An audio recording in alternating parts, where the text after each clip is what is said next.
लगता है यमलोक जाने का समय आ गया।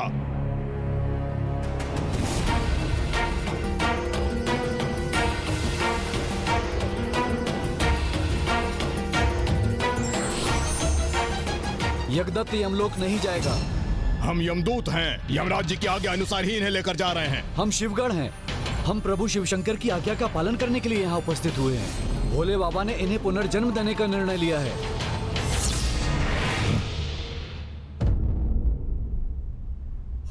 ऐसे दया निधान है हमारे प्रभु शिव शंकर जी, जो एक दुराचारी को भी अज्ञानता में किए गए पुण्य का फल प्रदान करते हैं, जिसके फल स्वरूप मुझ जैसे निम्न कोटि के चोर को भी अपने अगले जन्म में कलिंग के राज अरिंदम के पुत्र युवराज दंभ के रूप में जन्म लेने का सौभाग्य प्राप्त हुआ। ये जन्म तो प्रभु के कृपा के कारण ही प्राप्त हुआ था, इसलिए इस जन्म में मेरा सारा रुझान सत्कर्मों की ओर ही था। मैं सदैव पूजा पाठ करता था। प्रतिदिन मैं शिव अभिषेक कर, दीप को प्रज्वलित कर केवल उनकी आराधना करता था, और उसी के फल स्वरूप जब मुझे उस जन्म से मुक्ति प्राप्त हुई तो मेरा जन्म ऋषि विशर्वा के पुत्र के रूप में हुआ। और उस जन्म में प्रभु की कृपा से मुझे तप करने का सामर्थ्य भी प्राप्त हुआ। प्रभु के दर्शन हेतु मैंने अपना तप आरंभ किया।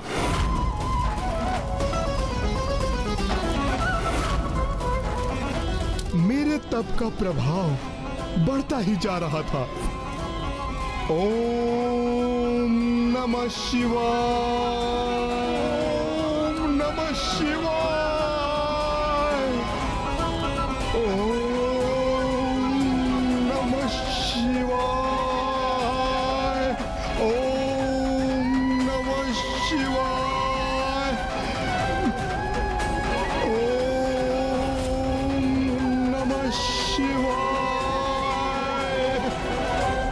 तुम्हारी तपस्या पूर्ण हुई वत्स, तुम्हारी तपस्या पूर्ण हुई वत्स।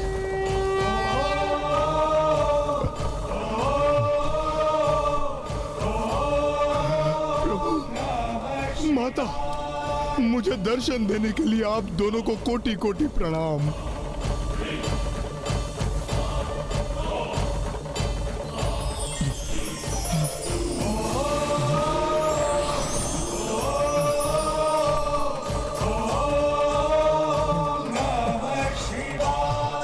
वत्स, वरदान मांगो।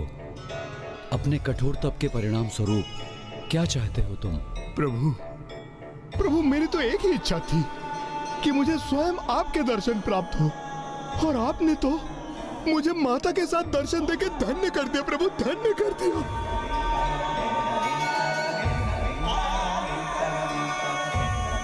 बस प्रभु, मेरे तप का तो यही फल था जो मुझे प्राप्त हो गया।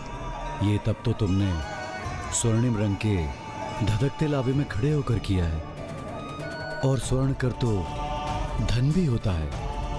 इसलिए वत्स कुबेर, मैं तुम्हें संसार के समस्त धन के संरक्षक बनने का वरदान देता हूँ।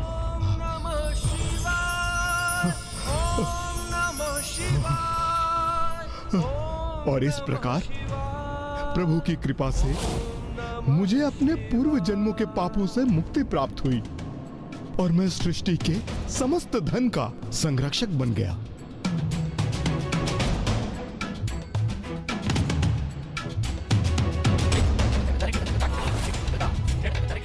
किंतु इसके लिए आपने भी तो अत्यंत कठोर तप कर महादेव को प्रसन्न किया था कुबेर जी। गणेश जी, जो तप माता लक्ष्मी ने किया था उसके समक्ष मेरा तप तो कुछ भी नहीं था, क्योंकि उन्होंने अपने यज्ञ में आहुति के रूप में स्वयं अपने ही अंग को प्रस्तुत किया था।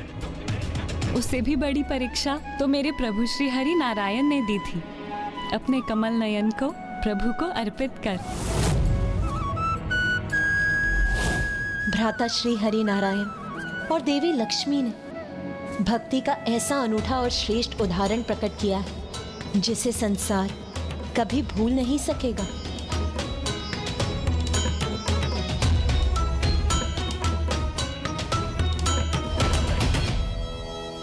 किंतु मामा जी, यदि आपने पिताश्री को अपना नेत्र समर्पित कर दिया और मामी जी ने अपने अंग को अपने शरीर से विलग कर तप की अग्नि में उसकी आहुति दे दी, तो फिर आप दोनों ने अपना संपूर्ण रूप कैसे प्राप्त किया? ये सब तो प्रभु महादेव की ही लीला थी पुत्र गणेश। उन्हीं की कृपा से हमें पुनः पूर्णता भी प्राप्त हुई थी। मामी जी, पिताश्री महादेव की अद्भुत लीला और आप दोनों की अद्भुत त्याग की कथा विस्तार से कृपया सुनाइए ना। देवी लक्ष्मी, क्यों ना आप अपने तप की कथा सुनाकर गणेश की जिज्ञासा को शांत करें। अवश्य स्वामी, तभी तो पुत्र गणेश को ज्ञात होगा कि आपके कारण इतना कठोर तप क्यों किया था मैंने। मामा जी श्री हरि नारायण के कारण? कदाचित मुझे ये कहना चाहिए कि उनके लिए तप कर रही थी मैं, क्योंकि एक बार वैकुंठ में जब मैं स्वामी की सेवा कर आनंदित हो रही थी, तब ये स्वयं अपने नेत्र मूंदे किसी और ही आनंद में लीन थे।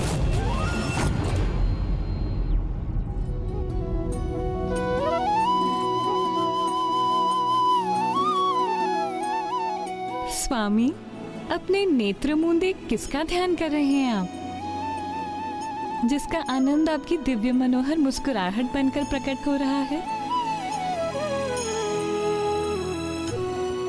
उन्हीं के ध्यान में, मेरे हृदय में जिनका वास है। समझी, आप तो मेरे ही ध्यान में डूबे हैं। आपके हृदय में तो मैं ही वास करती हूँ ना।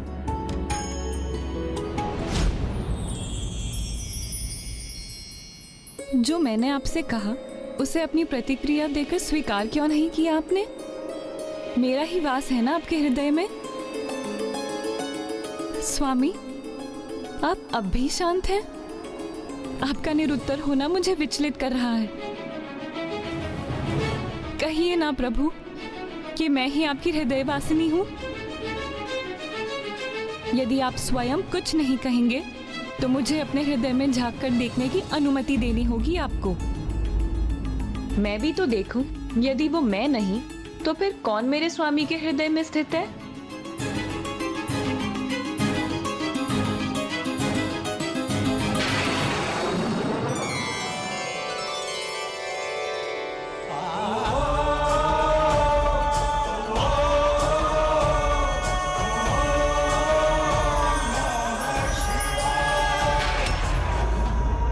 प्रभु महादेव, जगत के पालनहार मामा जी श्री विष्णु जी के हृदय में मेरे पिताश्री जगत पिता महादेव वास करते हैं। केवल मेरे हृदय में नहीं गणेश, महादेव तो प्रत्येक जीव के हृदय में वास करते हैं। जिन्हें इस सत्य का बोध है वो इसे स्वीकार कर परम सुख का आनंद उठाते हैं। किंतु कुछ ऐसे भी जीव हैं जिन्हें इस सत्य का ज्ञान तो है, किंतु अपने अहंकार वश वो इसे नकार कर अपने दुर्भाग्य को आमंत्रित करते हैं। ओम नमः शिवाय, ओम नमः शिवाय। और फिर ऐसे भी जीव हैं जो इस सत्य से अभी भी अनभिज्ञ हैं। उन्हें तो इस परम सत्य का ज्ञान होना अभी शेष है। किंतु यदि आपके हृदय के एक भाग में पिताश्री का वास है तो अवश्य दूसरे भाग में मामी जी का ही वास होगा। मुझे भी ऐसा ही प्रतीत हुआ था पुत्र गणेश, किंतु मुझे विश्वास है स्वामी कि आपके हृदय की शेष भाग की स्वामिनी तो मैं ही होंगी। आपके हृदय में बसे महादेव के तो दर्शन हो गए, अब शेष भाग में भी देखने की आज्ञा दीजिए मुझे स्वामी।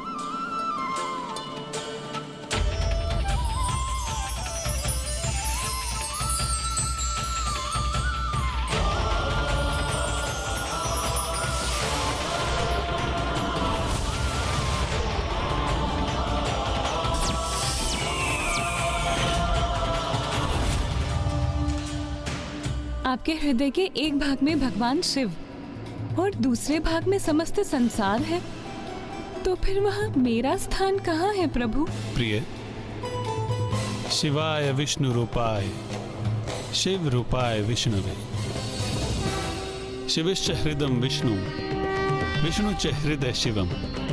जिस प्रकार महादेव के हृदय में मेरा वास है, उसी प्रकार मेरे हृदय में महादेव का वास है।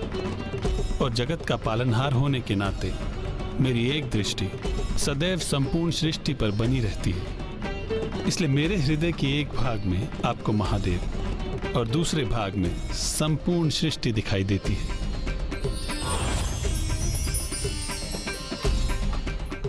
किंतु मेरे साथ ऐसा अन्याय क्यों स्वामी? सहभागिनी हूं मैं आपकी। आपके हृदय में मेरा विशेष स्थान होना चाहिए। मैं इस अधिकार से वंचित क्यों हूं स्वामी? मुझे अपने हृदय में स्थित होने का, अपनी हृदय वासिनी बनने का वरदान दीजिए स्वामी। प्रिय, यदि मैं ऐसा कर सकता तो अवश्य करता, किंतु ये वरदान तो केवल भोलेनाथ ही दे सकते हैं, क्योंकि मेरा ये हृदय तो सहस्त्र वर्षों से केवल महादेव की भक्ति में ही लीन है। मेरे इस हृदय पर मुझसे अधिक अधिकार तो महादेव का है।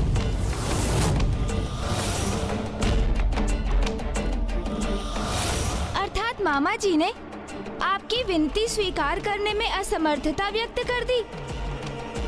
फिर क्या हुआ मामी जी? फिर क्या था? स्वामी के मुख से इन वचनों का श्रवण करते ही स्वामी के हृदय में स्वयं को स्थापित करने के अधिकार को प्राप्त करने के लिए मैं कैलाश की तराई में स्थित एक भव्य मंदिर में तप करने चली गई कि महादेव को प्रसन्न कर सकूं और उनसे ये वरदान प्राप्त कर सकूं।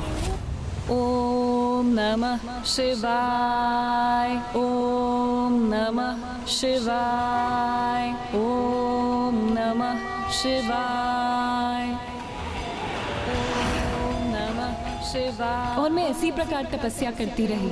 दिवस, माह और ऋतुएं बीतते चले गए, किंतु मैं उसी प्रकार अन्न, जल, निद्रा का त्याग कर निरंतर महादेव की कठोर तपस्या करती रही। ओम नमः शिवाय, ओम नमः शिवाय, ओम नमः शिवाय। फिर क्या हुआ माता? उनकी तपस्या कठोर अवश्य थी,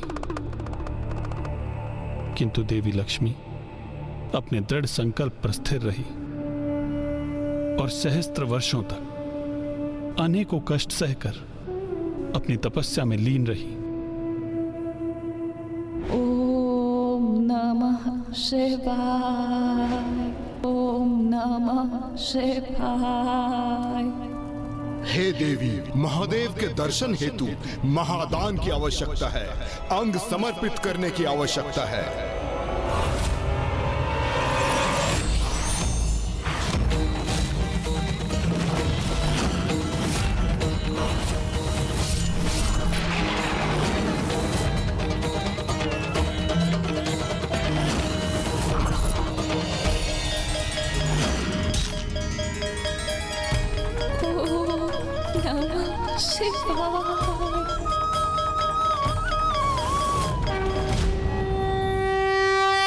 और फिर देवी लक्ष्मी के त्याग से और कठोर तप से प्रसन्न होकर महादेव ने उन्हें दर्शन दिए और महादेव के प्रकट होते ही महादेव की कृपा से देवी लक्ष्मी के शरीर ने पूर्व के समान पुनः पूर्णता प्राप्त की।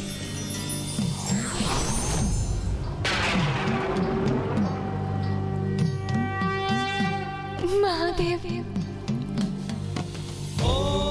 हे प्रभु, हे महादेव, आपके दर्शन पाकर मैं धन्य हो गई। देवी लक्ष्मी, मैं आपके अत्यंत कठोर तप से मैं अति प्रसन्न हुआ। कहिए मुझसे क्या वरदान चाहती हैं आप? प्रभु, कोई भी पत्नी से अतिरिक्त और क्या चाहेगी कि उसके पति के हृदय में उसका वास उसी प्रकार हो जिस प्रकार उसके स्वयं के हृदय में उसके पति का स्थान होता। किंतु महादेव, जब आप दोनों ही एक दूसरे के हृदय में वास करते हैं तो मेरे स्वामी के हृदय में मेरे लिए स्थान कहाँ? इसीलिए प्रभु, मेरी तो एक ही इच्छा है कि मैं मेरे स्वामी की हृदय वासिनी बन सकूं और उनके हृदय में एक विशेष स्थान प्राप्त कर सकूं। तथास्तु, तथास्तु, तथास्तु। जिस प्रकार आपके हृदय में श्री हरि का वास है, उसी प्रकार मुझसे भी पूर्व उनके हृदय में आपका ही स्थान होगा। उनके हृदय में आपका ही स्थान होगा। उनके हृदय में आपका ही स्थान होगा।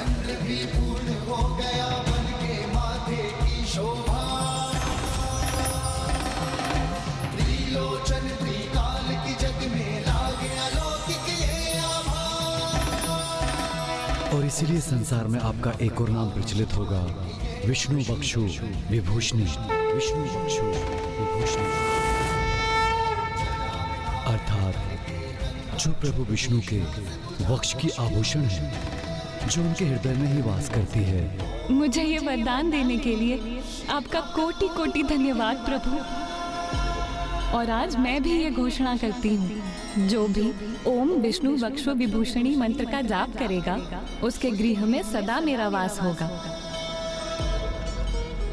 किंतु प्रभु, मेरी एक चिंता अभी भी शेष है कि आपको प्रसन्न करने हेतु मैंने तो अपना अंग समर्पित कर तप संपन्न कर लिया था, किंतु कली काल में मनुष्यों पर कली का ही प्रभाव होगा।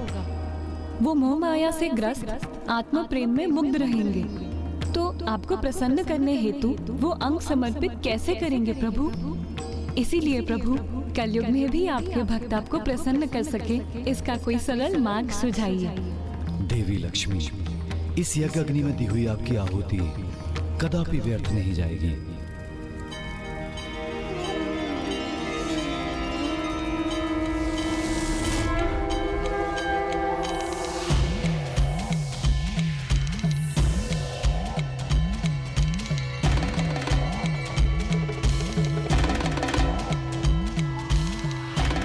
आपके सर्वोच्च त्याग का सुफल संसार को अवश्य प्राप्त होगा। यज्ञ अग्नि में जो अंग आपने अर्पित किया, उससे उत्पन्न वृक्ष वेल वृक्ष कहलाएगा, जो मनुष्य के लिए अत्यंत गुणकारी होने के साथ साथ 5 प्रमुख लक्ष्मी स्थानों में से एक होगा। और इस वृक्ष के 3 पत्रों में ऐसा अद्भुत जुड़ाव होगा, जिससे संसार को त्रिदेवों के एक होने का संदेश प्राप्त होगा। और जो भक्ति भाव से ये बेलपत्र शिवलिंग पर चढ़ाएगा, बिना कुछ कहे उसकी सभी मनोकामनाएं समस्त पूर्ण होंगी। धन्यवाद प्रभु, धन्यवाद। और इस प्रकार प्रभु महादेव ने मुझे मेरे स्वामी की हृदयवासिनी बनने का सौभाग्य तो प्रदान किया ही, किंतु उसके साथ शिव हृदय को प्रसन्न और प्रभावित करने के लिए जगत को ये बेलपत्र भी प्रदान किया।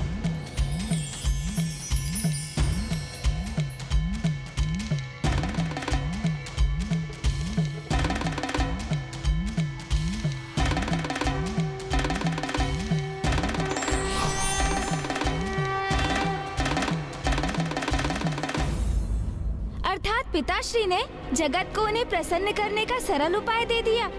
उपाय सरल अवश्य है, किंतु इस सरल उपाय को करने के लिए भक्त के मन में सरलता का होना आवश्यक है, अन्यथा महादेव की परीक्षा इतनी सरल कैसे हो सकती है।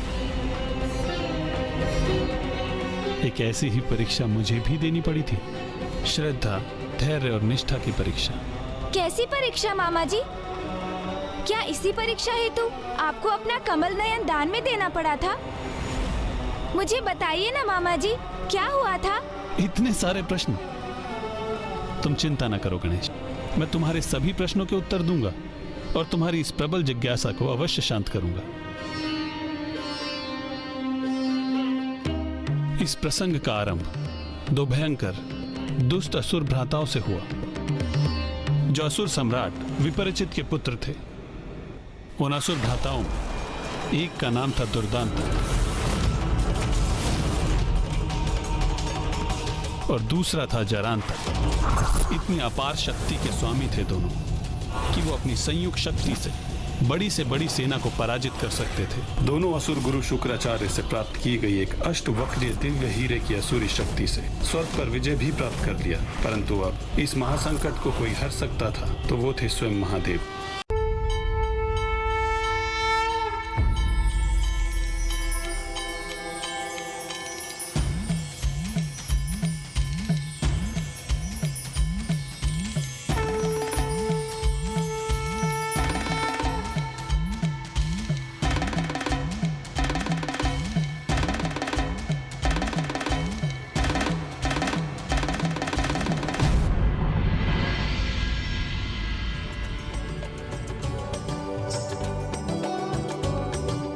अनुज गणेश, मैंने अभी जिस स्रोत का उच्चारण किया उसके अनुसार शर, भव, रुद्र, उग्र, भीम, पशुपति, महादेव और ईशान जगत पिता शिव की अष्टमूर्तियां हैं।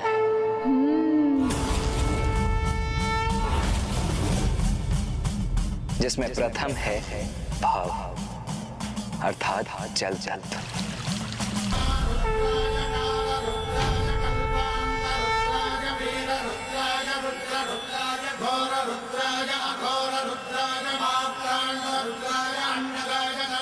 अष्टमूर्तियों में तृतीय है रुद्र अर्थात अग्नि तत्व। महादेव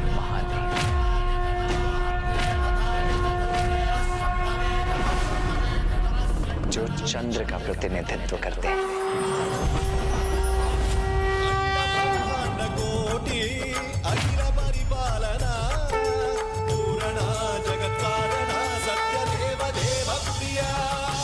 सप्तम मूर्ति है ईशान अर्थात साक्षात सूर्य।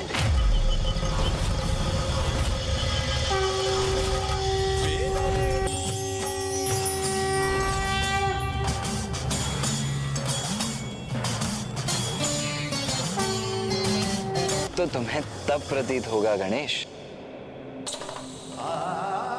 जब तुम प्रभु शिव की महिमा को पूर्ण रूप से समझोगे।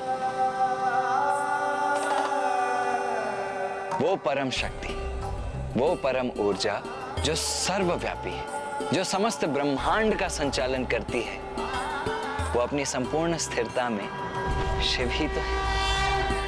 और वही परम ऊर्जा गतिशील होकर अपने स्त्री रूप में मां पार्वती एवं पुरुष रूप में श्री हरि नारायण बनकर प्रकट होती है। अर्थात शिव ही सृजनकर्ता ब्रह्मदेव भी है और पालनहार श्री हरि नारायण भी। शिव ही परम ब्रह्म है। सभी जीवों की नियति उनके जन्म मरण के निर्धारक भी हैं।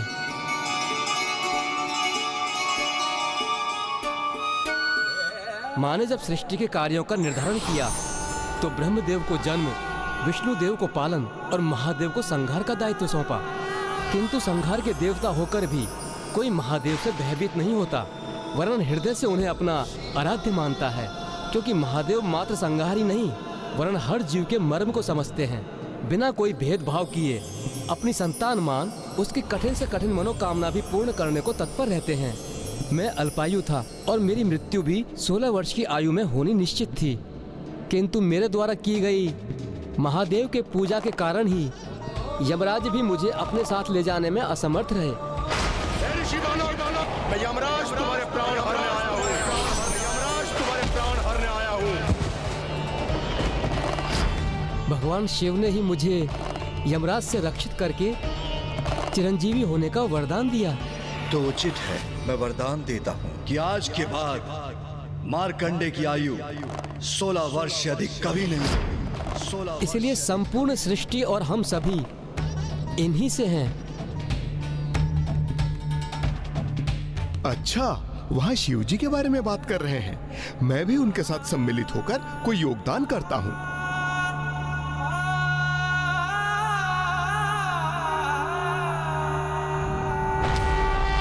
शिव अनंत हैं, ऐसे अनंत अमृत सरोवर हैं वो, जिनके कृपा रूपी अमृत का भंडार कभी क्षीण ही नहीं होता।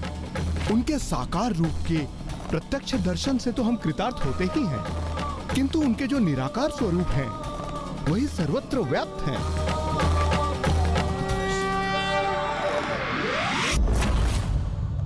सृष्टि का आरंभ भी शिव है, अंत भी शिव ही है। सृष्टि के सृजनकर्ता, पालनहार, संहारक सभी तो शिव हैं।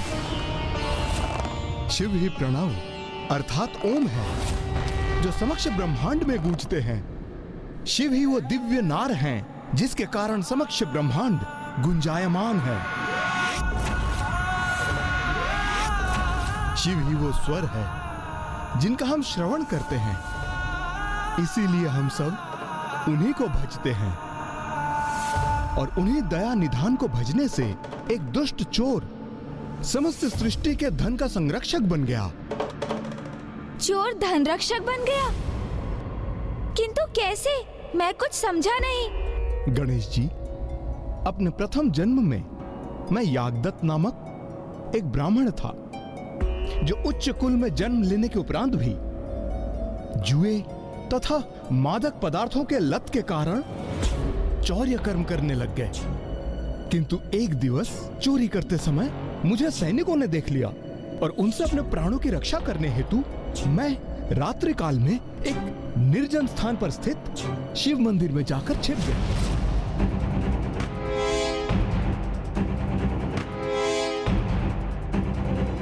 कहाँ छिपूं? हाँ, यहाँ छिप जाता हूँ।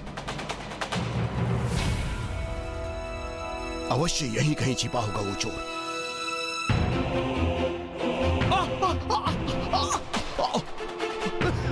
ये सैनिक मुझे पकड़े ना पकड़े, यहाँ का ये भयानक घोर अंधकार ही मेरे मृत्यु का कारण बनेगा।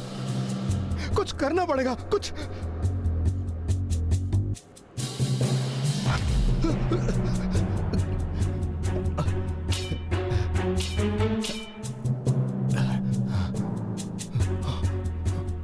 अब तो मेरी बस एक ही इच्छा है कि यदि वो सैनिक भी मुझे पकड़ ले तो भी मुझे दंड का कष्ट अधिक समय तक नहीं भोगना पड़े। मैं अधिक समय तक मैं कारागार में नहीं रहना चाहता।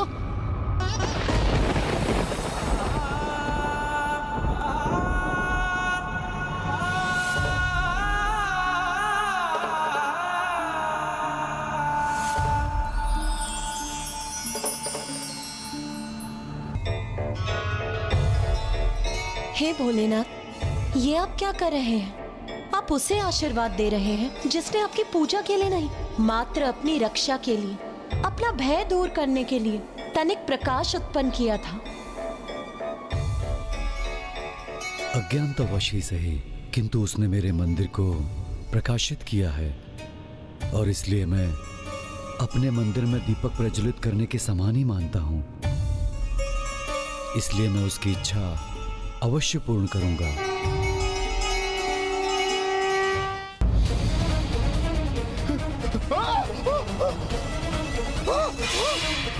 बहुत भगाया तुमने हमें, किंतु अब तुम नहीं भाग सकोगे। अब तो तुम्हें मृत्युदंड प्राप्त होकर ही रहेगा। मृत्युदंड? नहीं, मृत्युदंड नहीं। तो क्या वास्तव में उस जन्म में आप मृत्युदंड के भागी बने कुबेर जी? जी गणेश जी, मुझे तो वही प्राप्त हुआ जिसकी मैंने इच्छा की थी। एक ऐसा दंड जिसका अंत भी शीघ्र हो और उसमें कष्ट भी क्षणिक